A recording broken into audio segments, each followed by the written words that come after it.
국민 여러분, 한별 1호기는 지금 현재 돌이킬 수 없는 최악의 상황에 직면해 있습니다. 솔직히 아무것도 할 수가 없습니다. 원전 붕괴를 모델로 해서 만들어진 재난 영화. 전마가 들어오기 전에 가난은 해도 살기 좋은 동네였단 말이다. 지금 미래를 극지할 때가 아닌 것 같은데요. 마을 청년 재혁은 여자친구 연주, 그리고 동네 친구들과 함께 원자력 발전소에서 일하며 소박하게 살아가고 있습니다. 그러던 어느 날 한반도에 강력한 지진이 발생하고 벤티 열어. 오장님 뭐 하시는 겁니까? 아직 수인 안 떨어졌잖아요. 제가 기다리다 전부 다 죽는다고. 관리 부실과 노후된 원자력 발전소는 폭발하기에 이릅니다. 정부는 언론과 시민들에게 이 사실을 애써 감추려 하고 비상훈련을 가장해서 실내 대피령을 내리세요. 외부로 새는 정보를 차단해야 합니다. 방사능 유출의 공포와 최악의 사태를 유발할 2차 폭발을 막기 위해 재혁과 소장 황섭은 목숨을 건 사투를 시작합니다.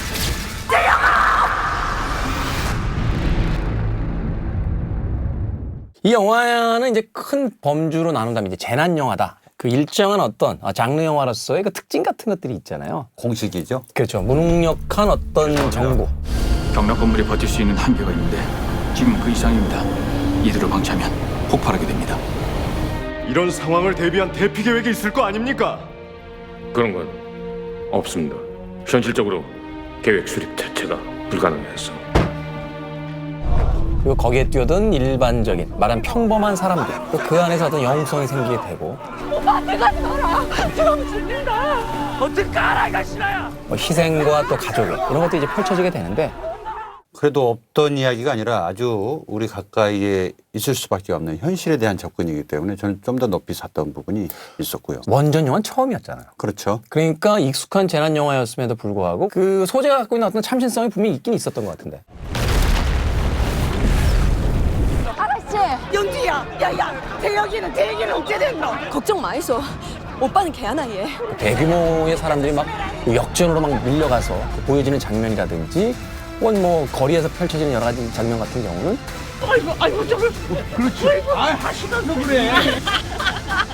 박정호 감독이 아마도 대한민국에서 이 군중씬을 가장 잘 찍는 감독 중 하나 되지 않을까. 사실 굉장히 좀 피곤한 일이거든요. 그 많은 인물을 몹신을 찍는다라는 게. 그럼에도 불구하고 그 묘사됐던 장면들, 특히나 등장했던 인물들이 감독의 뜻을 다 헤아리고 있는 듯한. 연기를 잘하시죠 다들. 정말 훌륭합니다. 사실 이 영화에서 이제 가장 중요한 어떤 흥행의 포인트 중에 하나가 그 대규모로 이루어진 이제 CG가 아니었나 하는 생각이 들어요. 보여줬던 CG만큼은 정말 마치 원전 사고로 당해서 찍은 것 같은 느낌처럼. 지금까지는 불가능했던 새로운 소재 영화들을 자유자재로 만들어낼 수 있겠다. 증강현실과 가상현실까지 사용하는 그런 영화적 실험이 있기 때문에 보지 못했던 볼거리를 보여줄 거라는 건 분명 사실인 것 같은데 주목할 만한 배우 한 분이 등장을 해요. 기술 좀 했다고 앵가 유세 부리고 자빠졌네 진짜로. 이분 만나요. 익숙하지 않은 얼굴임에도 불구하고 이렇게 그걸 잘 이끌어갈 수 있나. 저는 올해 신인상에 한 표 던집니다. 저희 다음 영화 캐스팅을 위해서 너무 떡밥을 까시는 것 같은데. 제 영화가 내년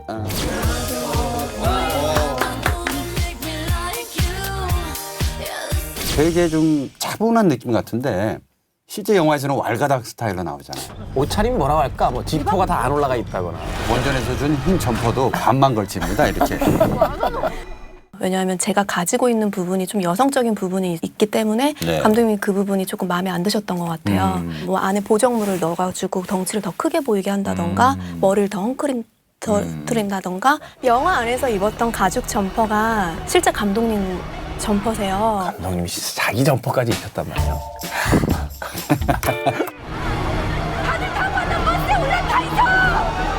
수백 명의 사람들이 있는 장면에서 혼자서 막 뛰어다니면서 소리를 지르고 카메라랑 그 연주를 쫓아다니고 하면서 대규모의 사람들 사이에서 자기 혼자서 이제 동선이 있는 연기를 해야 됐을 때 좀 부담스럽지는 않았어요? 그때 사실 애드립도 많이 했고요. 이제 경찰분들이랑 이제 맞서면서 싸우는 씬이 있었거든요. 대사를 주신 게 아니라 경찰과 대립하는 씬도 나오는 대로 그냥 얘기를 했던 거였거든요. 문 열어 얘.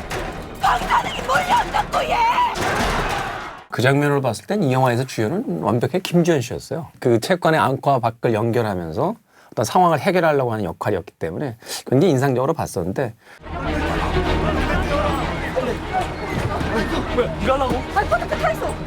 제일 많이 NG를 냈던 장면은 어떤 거예요? 버스 운전이 아무래도 자꾸 시동이 꺼지더라고요. 영화 촬영을 위해서 급하게 이제 면허를 땄거든요. 근데 시동이 많이 꺼져서 보조 출연자분들도 계시고 그때 좀 마음이 많이 아이고야. 어려웠던 것 같아요.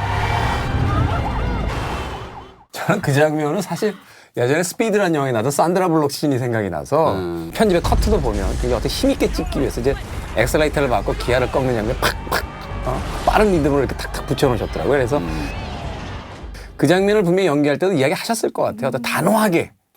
지금 놀랐어요. 정확하게 말씀하셨어요. 이제 조 감독님께서 보내주셨었어요. 스피드 영화를. 자, 참 영화만 찍으면 잘 찍을 텐데. 제발. 뭐라고? 이 방금 뭐라 했노? 대상이 앞에 있을 때가 아니라 이제 전화를 잡고 연기해야 되는 장면이 굉장히 많아요. 네가 하면 죽는다.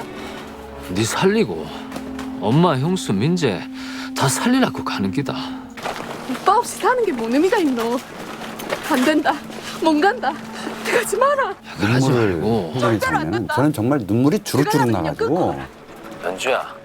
아, 그 감정 연기는 어떤 감정으로 정말 연기를 한 건지. 상황적으로 이제 가족들을 책임져야 되는 부분들도 많았거든요. 오히려 울면 안 돼라는 감정이 되게 많았던 것 같아요. 왜냐하면 연주가 울어버리면 연주가 책임지고 있던 사람들이 무너지기 때문에 연주가 무너지지 않으려고 많이 버텼던 것 같아요. 그리고 이제 마지막에 오열하는 장면 같은 경우는 김남길 선배님께서 미리 영상을 찍어주셨어요.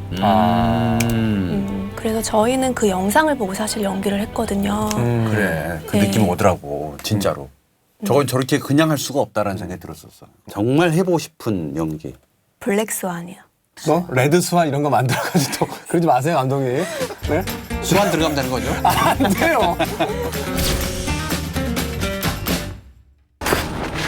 당장 바다로 들어가요. 그래도 됩니까? 이러기 폐로합니다.